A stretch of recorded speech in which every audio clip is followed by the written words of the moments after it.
Ayaka and I were just talking about you. Is Chevra still not joining us today? Probably not. We haven't seen her either. Huh? That's such a pity. Director Farina said that we've only got a few small scenes left before wrapping up the entire thing. She even said that she'll get me into a couple scenes, so everyone will have a chance to shine in front of the camera. We were also planning on having a victory feast once we're all finished filming. You can join us, right? If only Chevros was here. I still haven't taken a photo with her. I'm afraid that can't be helped. Those special patrol folks are like phantoms when they've got a case on their hands. But to be honest, I'm even more concerned by what I read in the Steambird earlier this morning. It said that the killer in the murder case was none other than the author of the 2 Musketeers. Oh yeah, I heard about that too. He came forward and confessed his crimes, but gave no explanation as to why he pulled the trigger. We didn't know about this case at all when we joined the film. Is it going to affect the reception of our work? From a pure publicity standpoint, this will draw a lot more attention to our film. I have to say, though, that no director can be perfectly comfortable with garnering attention through means other than artistic skill. To be fair, I feel like that ship sailed the moment you allowed yourself to be named as the director on our posters. It's not my fault that I'm super popular. What was that saying again? My popularity has, Sunk to an all-time low? spread to the 4 corners of Tibet.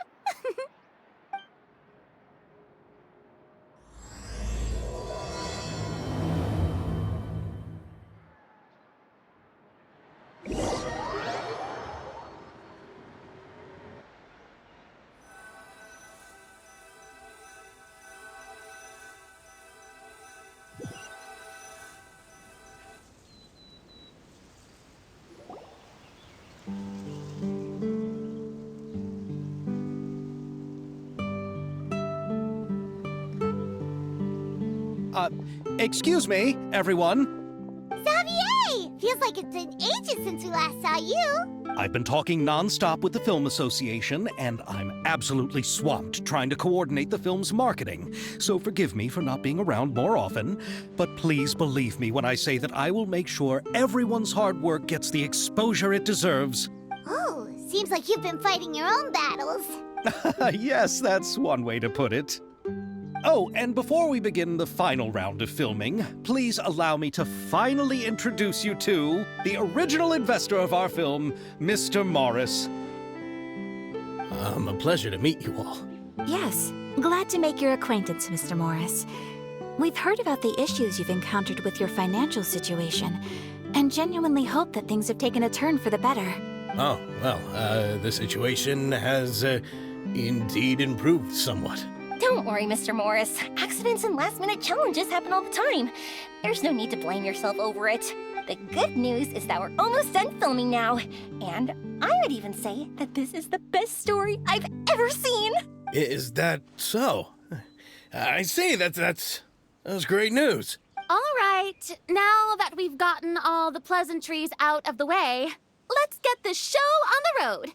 We'll mostly be filming typical people and scenery from the streets today to improve the sense of environmental ambiance in some parts of the film. Oh, and there'll be a cameo for Mr. Kamisato and Miss Yoimiya as well. They'll be used to show outsider perspectives on the fates of the 2 Musketeers. That's right. Ayato should be here any minute.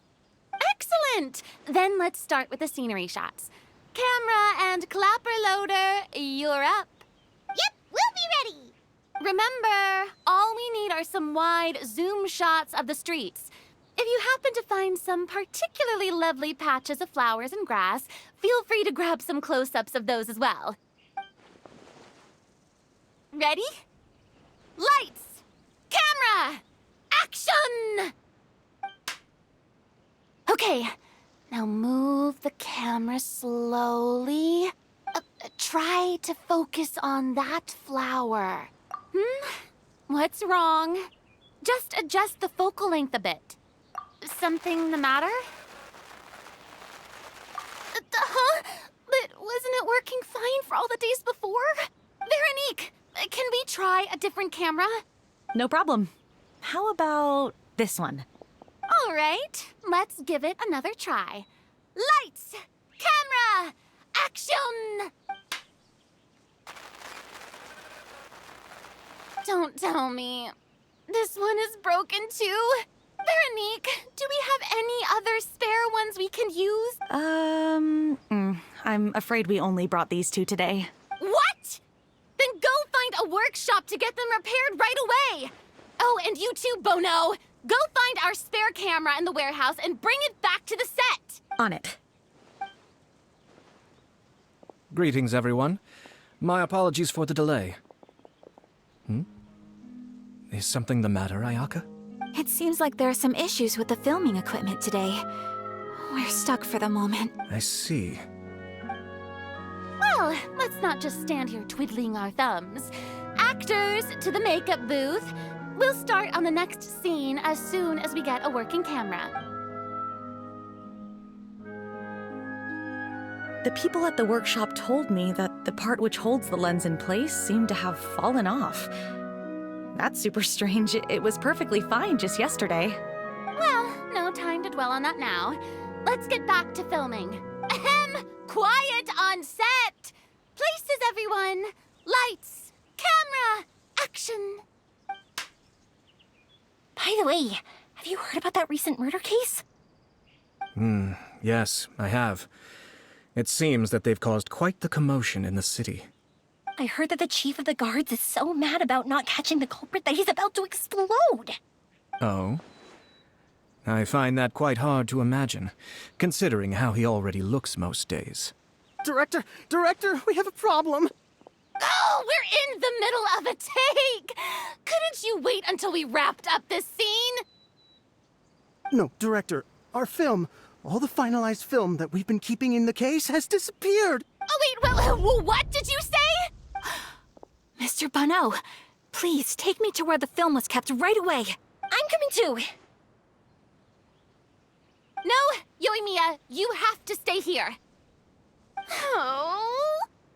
Okay, listen up. Everyone who's not working on this current scene can go with Bono to look for the film. Everyone else, stay put and wrap up the scene. Unbelievable. How could all these problems happen in just one day? We're back. How did it go? Did you find the film? We found it in the sewers. Huh? In the sewers? Is the film still okay? We discovered it just in time, so we should still be able to salvage it. The others are checking now to see if we lost any specific scenes. Oh, you scared me for a moment there. I nearly thought we had lost everything. I really don't want to experience that feeling of despair again. Okay, but who could have stolen the film and dumped it there? Could it be, some competitors working on other films? But if they wanted to harass us, why wait until the last day? Okay, we don't have time to really look into it right now. Let's strike while the iron is still hot and wrap this thing up once and for all. Yeah, let's finish it.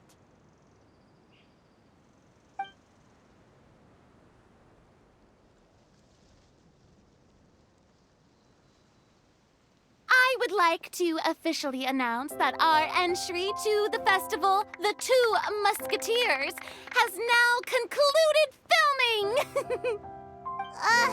Paimon is spent. It's so late already. Even though the filming process proved to be extremely challenging, everyone provided valuable and unique contributions to the final product. Thank you all for your dedication and support. And just like Director Farina, I would also like to extend my most heartfelt thanks to all of you. Really, you've all helped me so much. All right, let's save the awards speech for later and hopefully also get some rehearsals in before the real thing. Anyway, now it's time to party! Let's all make our way to the beach and have a celebration feast so loud and fun that even the blubber beast will want in. Party, party! Paimon wants to party!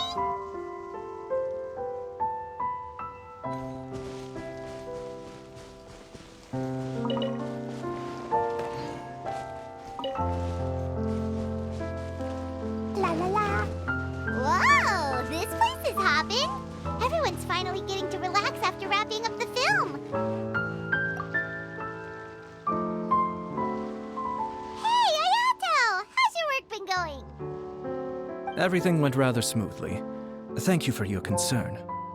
Ayato told me that we've already confirmed the dates for some Inazuma Fontaine cultural exchange events. So the next time we visit, we'll be doing so in our capacities as the representatives of the Yashiro Commission.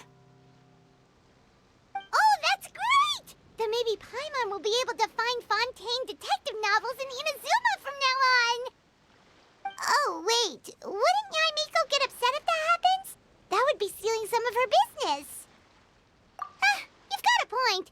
She's always complaining that light novels have become bland and too predictable after all. The cultural exchange won't only feature literatures of both nations, of course.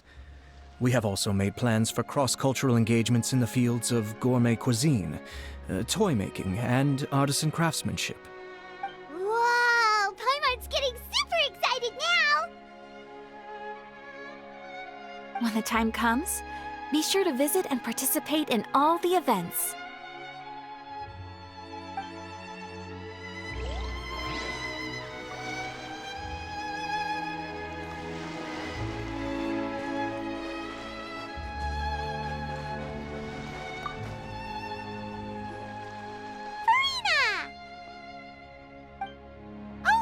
My darling clapper loader and camera operator, you've both worked really hard. Paimon thinks you worked even harder than us. Honestly, Paimon was getting a little tired of playing with the clapperboard by the end of it. Worst of all, Paimon started having dreams of you shouting, "Lights, camera, action!" into Paimon's ears. The actual dream can't even start until you've yelled that. Hey! If anything, shouldn't I be more grand and delightful than your dreams? We've been through so much together, and that's how your brain remembers me? That's not Paimon's fault. We've just used the clapperboard too much lately. Anyway, what's most important is that we've wrapped the film. I'm pretty confident that we'll take first prize. Hey, no need to mention the official name. Wait, now that you mention it, if we did win the prize, would Farina just get a statue of herself? Come on, I don't need that kind of attention. Xavier can accept the reward on our behalf. But just imagine! Farina accepting the Farina Award and holding a Farina statue. I'm going back to my dessert now. You all can keep discussing that on your own.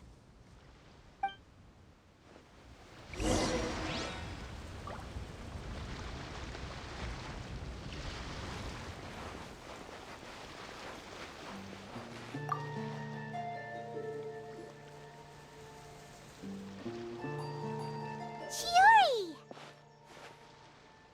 Hey, you two. Are you not really into these kinds of big social occasions?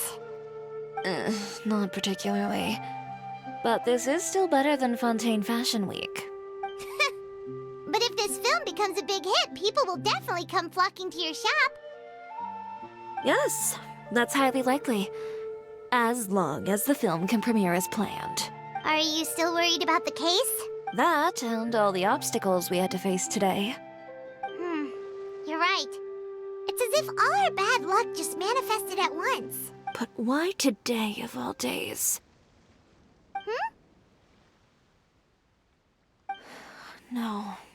No, it's nothing. We've already delivered the film to the editors, so there should be nothing more to worry about. How are you doing, Mr. Morris? You haven't... Well, you could say that. Do you happen to know when the party is scheduled to end? Judging by how much fun everyone's having, I'd say probably not until well after midnight. Is there something that you still have to take care of at home, Mr. Morris? Oh, well, I'm just not a late night person, so I might take off shortly.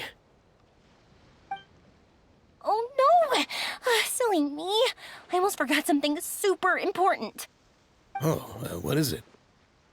I prepared a whole batch of fireworks for the party, but I forgot to bring them over from the warehouse. Fireworks, you say? Well, that's, truly a pity. Sorry things didn't go as planned. Could you help me carry them over, Mr. Morris? I won't be able to fetch all of them by myself. Me? Are you sure that you can't find anyone else? I just wanted to make this a surprise for everyone. The warehouse isn't far from here. We'll be there in no time. Pretty please, Mr. Morris. These are some of the best fireworks I've ever made. So I also want you to see them before you leave. They're stunning. I promise that they'll be a once-in-a-lifetime experience that you'll never forget. But... It's okay. Just come with me. If we're sneaky enough, nobody else will see us leaving.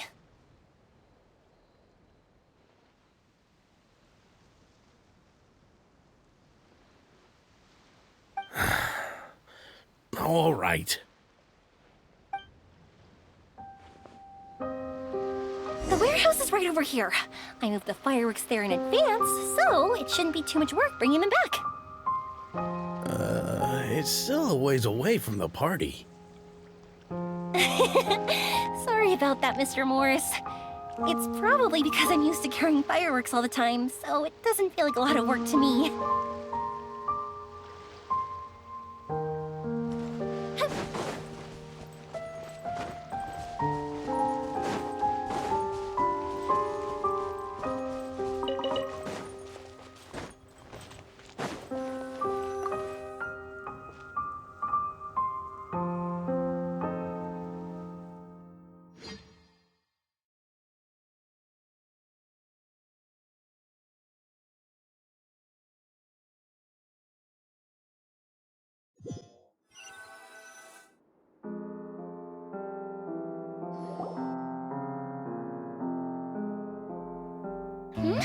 It's dark in here. Wait here, Mr. Morris. I think the light switch should be somewhere over here. Why did I have to get roped into this? What was that?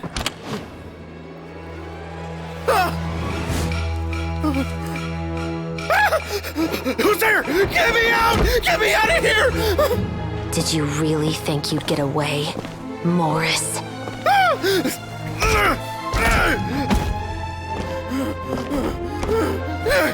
You've got the wrong guy. It wasn't me. I'm not the killer. You know, Eliza died a far more heroic death than this.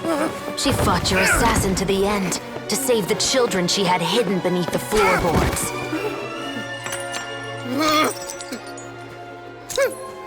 That is Eliza's pendant, the one with a photo of you two inside. The one you gave her. Ring any bells? It's a fake! It has to be! There's no way! No way your assassin didn't destroy it, you mean?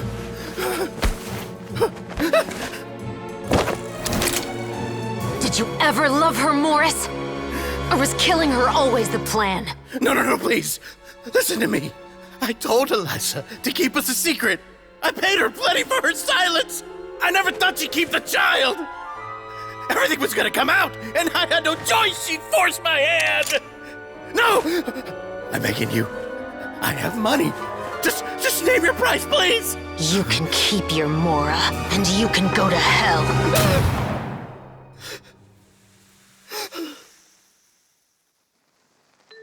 I'm Captain Shovraz of the Special Patrol. Morris, you're under arrest for Eliza's murder. Huh?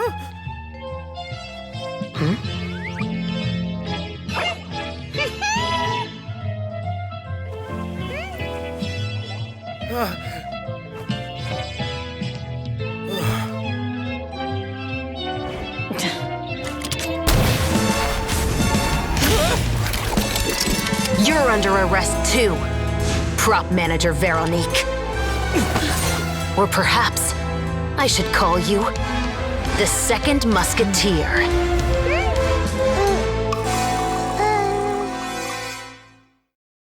Wait, what's going on?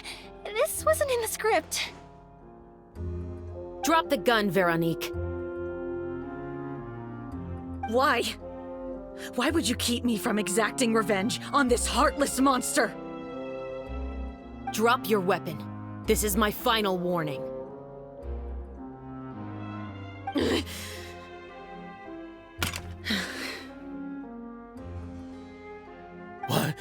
What is going on?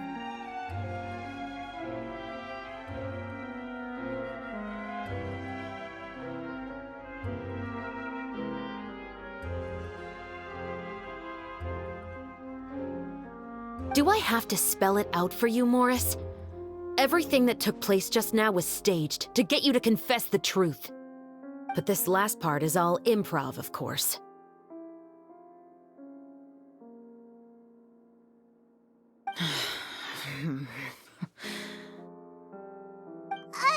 Chevres, you told us you wanted us to help you stage a play. You never said anything about the second Musketeer. It's because even I had no way to confirm my theory until now. Thank you for your performance, Yoimiya. Could I trouble you to go and bring in the other Special Patrol members? They should be on standby just outside. Oh, and please tell the other cast members not to worry about us. We'll be rejoining them shortly. On it!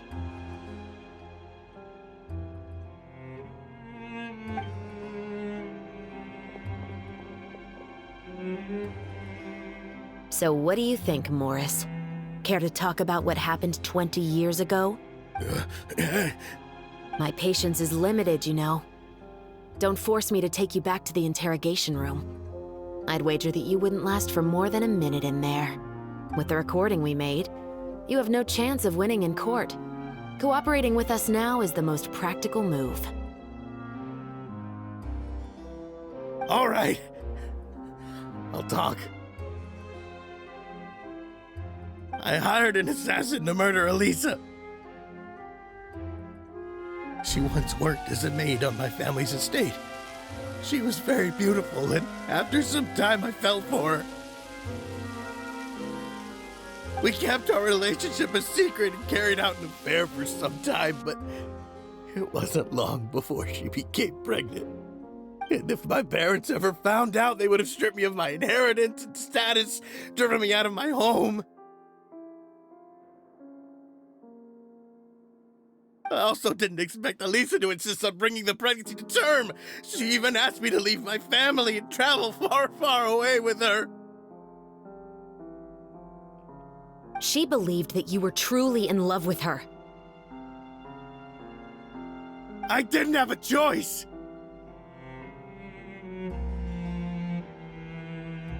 I gave her a large sum of mora, told her to leave the family and to get rid of the baby. But then years later, she sent me a letter. There were photos of 2 children, and she even asked if I could find some time to visit them. Huh? 2 children? Paimon thought Baptiste was the only... you mean... Even if she had the children against your will, you could have just ignored the letter entirely. Why kill her? I had just gotten engaged to be married to an heiress from another wealthy family. So if anyone were to find out about Elisa, my life would be completely ruined. I didn't have a choice. No. You always had a choice. You just made the wrong choice. Again.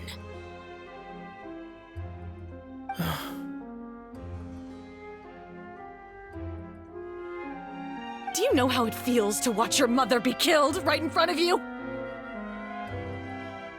My brother and I were hardly even school age yet. We were hidden beneath the floorboards, grasping each other's hands like a lifeline. We were so terrified that we didn't even know we could ever take a breath. All we could do was to watch Mother try to fight back, and then collapse to the floor.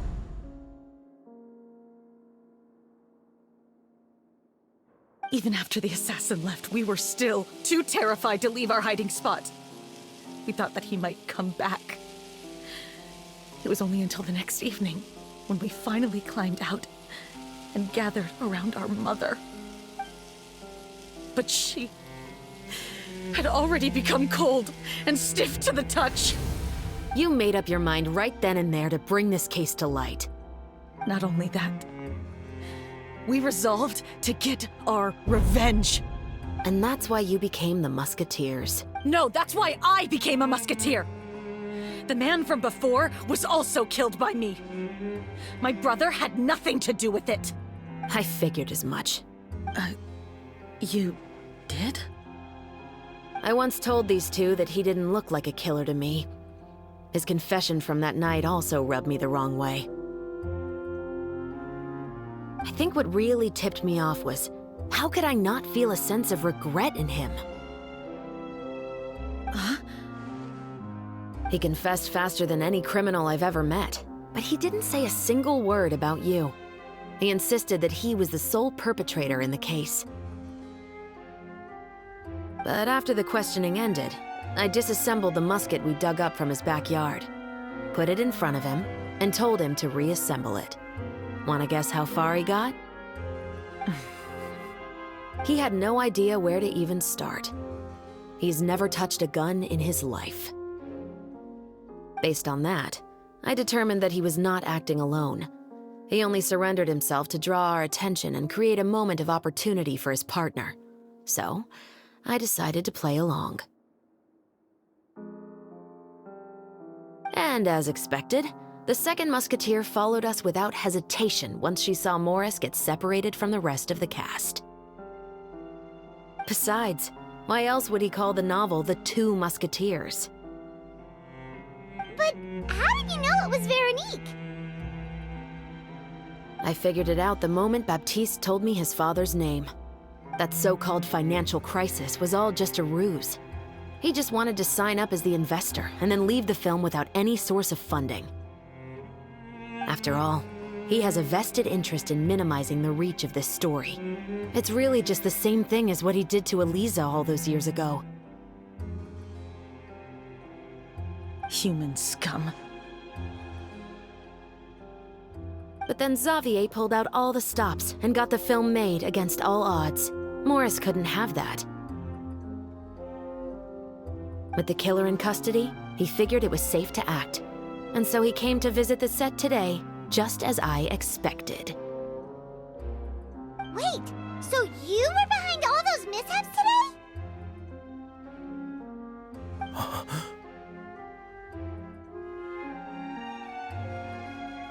As for the identity of the second musketeer, I assumed they'd probably stay close to Morris and look for an opening. And if they already knew that Morris was the film's investor, then that narrowed the list of potential suspects as well.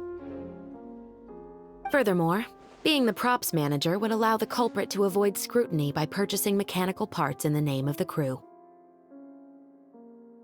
With that hypothesis in mind, I went back to check Baptiste's orphanage adoption records. Guess whose name I saw on the same page, just a few lines from his.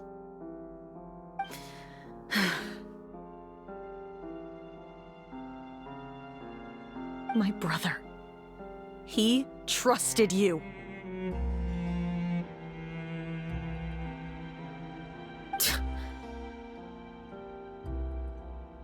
As in, he trusted me to perform the deed on his behalf? He trusted you to stand on the side of justice. I am. I thought you could do it as well. Oh, the look on your face when you told him to go to hell. I really thought you'd put a bullet in his brain.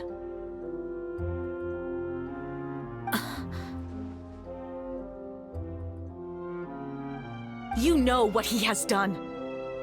Are you telling me that you'd rather see him spend the rest of his life living like a king in the fortress of Meripede? I will never be able to forget the feeling of my mother's cold, lifeless hands. And you would call this ending fair? Is this what you call justice?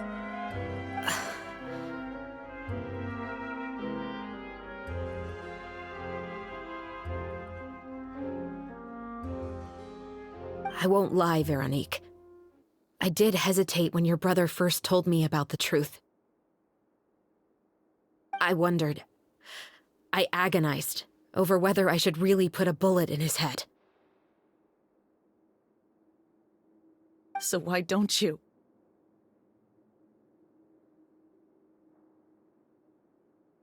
Because that should never be how justice is carried out in this world. Perhaps, to you, justice is simply reciprocated. An eye for an eye, and a life for a life. But everyone has their own understanding of justice. If everyone were to pursue their own definition of it, there would be no more order in this world. Today, you'll kill Morris, and tomorrow, his children may come for you. The world cannot render judgments based on a desire for revenge. That will only lead to a cycle of revenge, as well as the destruction of order and civilized society. Fontaine is founded on a set of laws and a standardized code of justice. That is why we are the nation of justice. But with all that said, I will promise you this. Morris will not lead a cushy life in the fortress of Meripede. Chevreuse, the rest of the Special Patrol is here. Thank you so much, Yoimiya. Letelier, Terena, please take them away.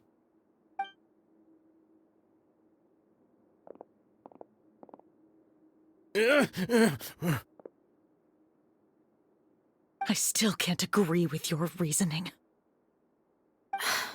I know. Justice has not been delivered. At least, not today.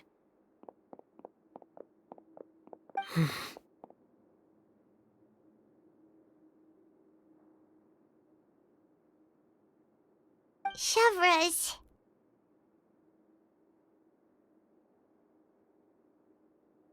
Let's go.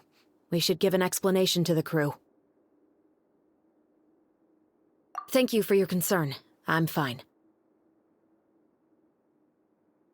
I'm just thinking about the things in life that have driven people to take justice into their own hands.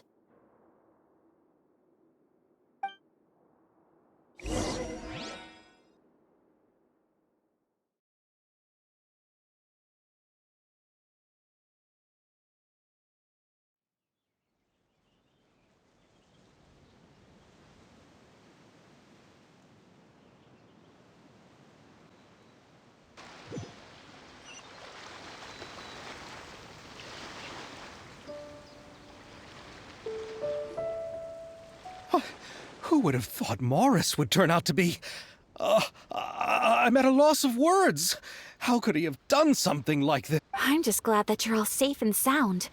Who knew that such a labyrinth of cases would be behind this story? Well, what should we do now? We have a finished film, of course, but should we still go ahead with the premiere? What do you mean? Shouldn't you be even more motivated to spread the word now that you've learned the truth? Chiori is right. I'd also like more people to see this story for themselves.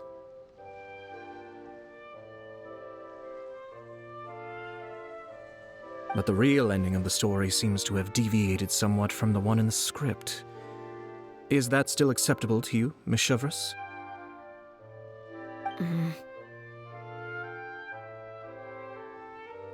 The call is yours. We still have time to reshoot an ending if that's what you'd like. No, it's fine as is.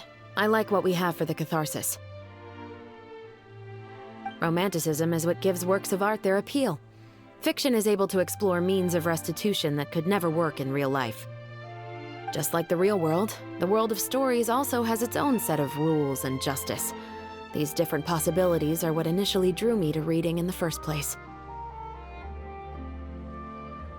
Sounds good to me. I support your decision. What about Veronique? Will she be okay? She will soon face her judgment alongside her brother and Morris. If I had to guess, they'll probably all be sent to the fortress of Meripede. I'll make sure to give Risley a heads up about it. Oh, you mean that kind of heads up? Exactly. Ahem. All right, then the matter's settled. Now that everything's been taken care of, there's no reason for us to keep looking all gloomy and grumpy. Let's get back to the feast and enjoy each other's company. We'll be starting the post-production process tomorrow. You should join us, Chevres. You missed the first few hours of the party, didn't you? All right. Count me in. Then I'll wait for you over there. There's still some good news that I'd like to share with Chevres. Traveler, Paimon, could you wait for me by the sea after the party ends? I'd like to go on a brief walk with the two of you. Thank you very much.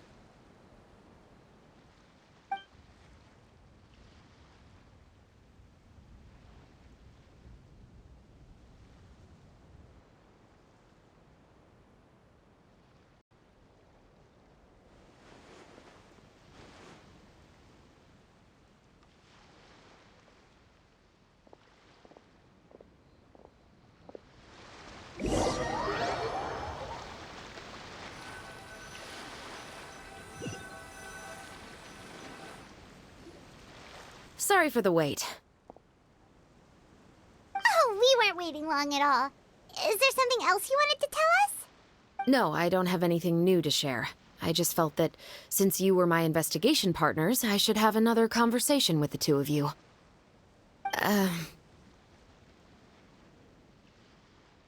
Traveler, how would you have responded to Baptiste's request if you were in my shoes? Is that so? Well, thanks for sharing. When I was young, my father often took me here to swim. We'd come rain or shine, even when it was freezing cold. He told me that swimming was the best activity to train one's strength of will. You could never give up before reaching the shore, especially when the water was cold. Oh? Why's that? Because the moment you give up would be the moment you die. At that point, I still hadn't received my vision. One winter, the chilly wind felt almost like knives on my skin, and the seawater was so frigid that it numbed my toes the moment I stepped in. I cried and begged my father to spare me from having to swim across, but he wouldn't listen. He used to be a member of the Special Patrol as well. You could say it was his way of educating his children. That sounds awful. When he saw that I wouldn't stop crying, he just picked me up and tossed me into the icy water. The bone-chilling cold took away my senses. I couldn't feel anything but fear and rage. I waited for my father to save me, but one look and I knew he'd already started swimming for the opposite shore. I realized that if I were to give up, I really would die right then and there. I used all of my strength to try and catch up to my father. Those few minutes felt longer than my whole life up until that point. I did, however, make it to the other side. I've never felt afraid about anything in my life after that, nor have I ever cried again. That way of teaching would have never worked on Paimon. Yeah, I don't think that was the right method for anyone.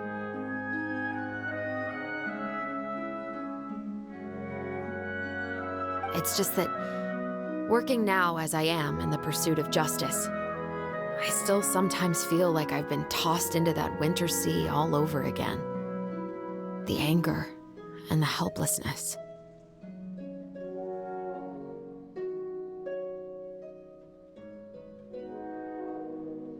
Chevres. But the worse I feel, the more I know to never give up. The alternative would be to forever lose myself among the waves. Anyway, how about a race? Neither of us will drown, but we can still see who swims faster. You guys go ahead! Paimon will grab the clapperboard to mark the start of the race.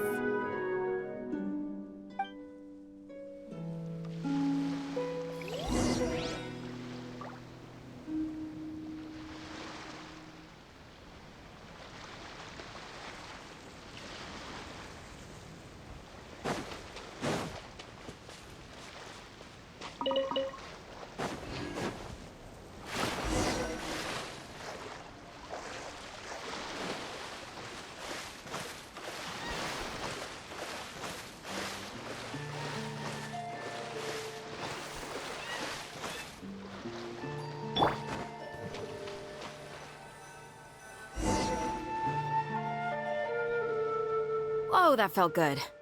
You were so fast in the water, Chevres. You were swimming even faster than Paimon can fly. So, about the Special Patrol, did you join because of your dad?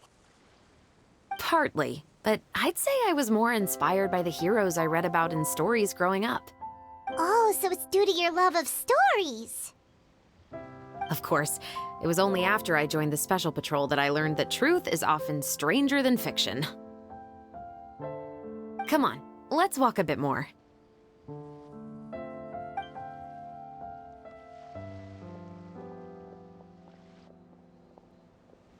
To be honest, I do sometimes question whether the decisions I make are the right ones.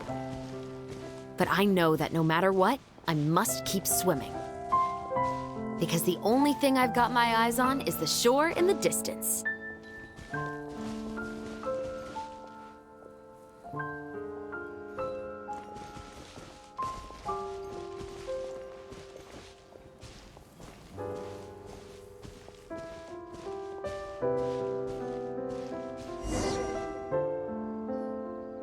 Thank you for coming on this walk with me.